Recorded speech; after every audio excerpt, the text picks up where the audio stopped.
Hello, James and Abi. It's good to see you. Can you hear me? Yeah. Hi, Hi. Phil. Hi, Phil. Hello, guys. It's great to have you do this little interview. It's great to hear from you. Could you tell, for those who don't know you, say who you are and a little bit about yourselves? That'd be great. Go on, Abby. I'm Abby. I'm a palliative care doctor, usually based in a hospital and a hospice. Married to James. We have two young children, Esther and Josiah. Um, and I'm a Christian and been coming to Crossway Church for about the past 6 months.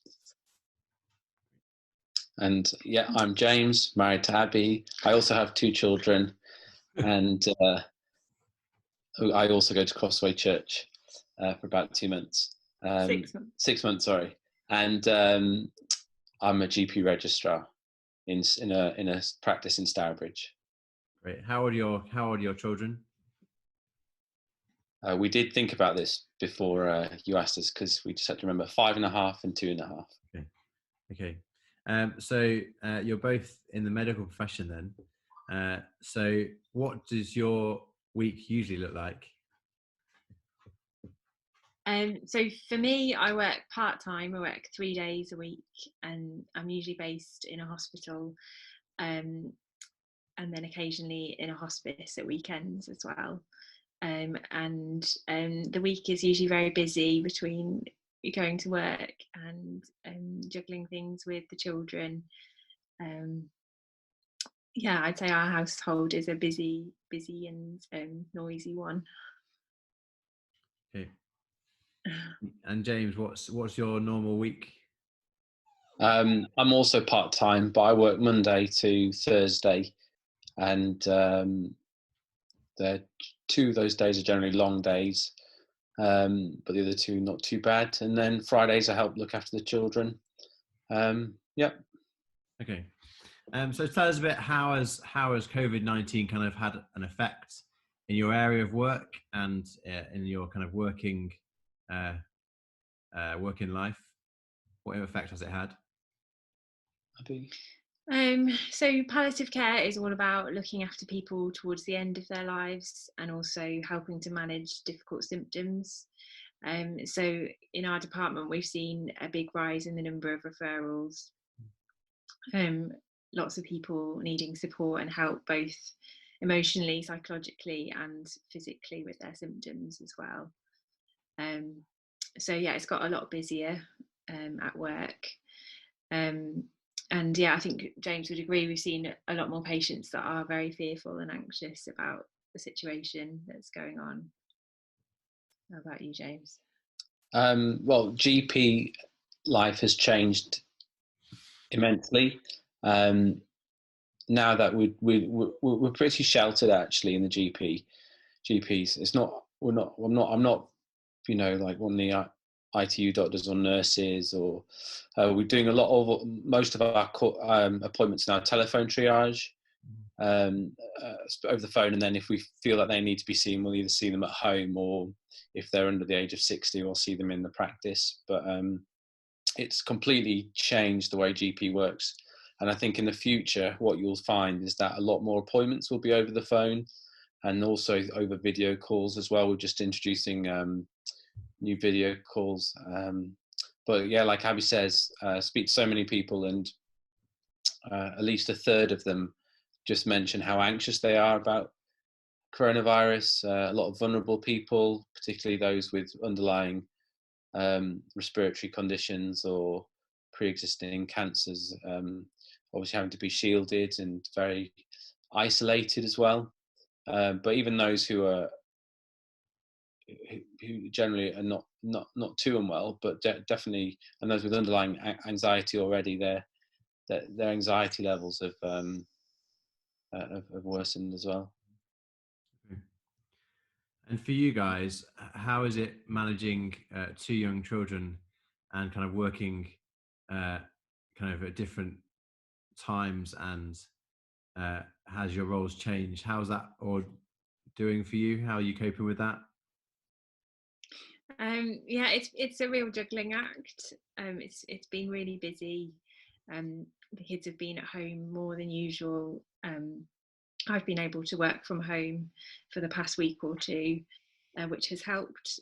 But yeah, it's yeah, there are lots of demands from both work and the children. So yeah, life feels very busy at the moment. Abby, we used to get a lot of help from Abby's family, mum and sister, but because we're not allowed to see them at the moment, then we've obviously got less help at the moment. So, although Abby's brother is currently staying with us at the moment, so he's been a good help. Okay. How I are said that he's going to be watching. how are the kids coping with being in the house more? Or how are you coping with the kids being in the house more? Yeah, it's definitely interesting and busy. But well, Josiah is pretty oblivious, having a whale of a time, and they're still going to school and nursery on 2 days, Tuesdays and Wednesdays, when we're both working. But to be honest, Esther is enjoying having time at home. I think she definitely seems more rested and happier in herself, and Josiah's having a whale of a time. So That's good. That's good. yeah. And how can we pray for you guys as a family, but also kind of in the work you do in the area you are? How can we pray for you? Well, I've personally found it a really unsettling time, and I know lots of us have. I did come across a really encouraging verse actually that I wanted to mention, if that's okay. Yeah, great. It's from Isaiah 33 and verse 6, and it just says that He, which is the Lord, will be the stability of your times. And I just thought that was a really helpful reminder that everything around us is uncertain and unstable, but the Lord is constant and faithful, and He's the one that we need to hold on to as our stability. So yeah, I'd like to pray personally that I would do that more, and for all those that are feeling anxious around as well, that they will turn to the Lord as their stability and their rock in this time. And then also for strength to keep going in the busyness and the demands of things. And then also that we would be good witnesses for Christ at this time, because we do have a hope beyond this world and this life, and I think it could be a good opportunity for us to show that faith that we have. Anything you would add?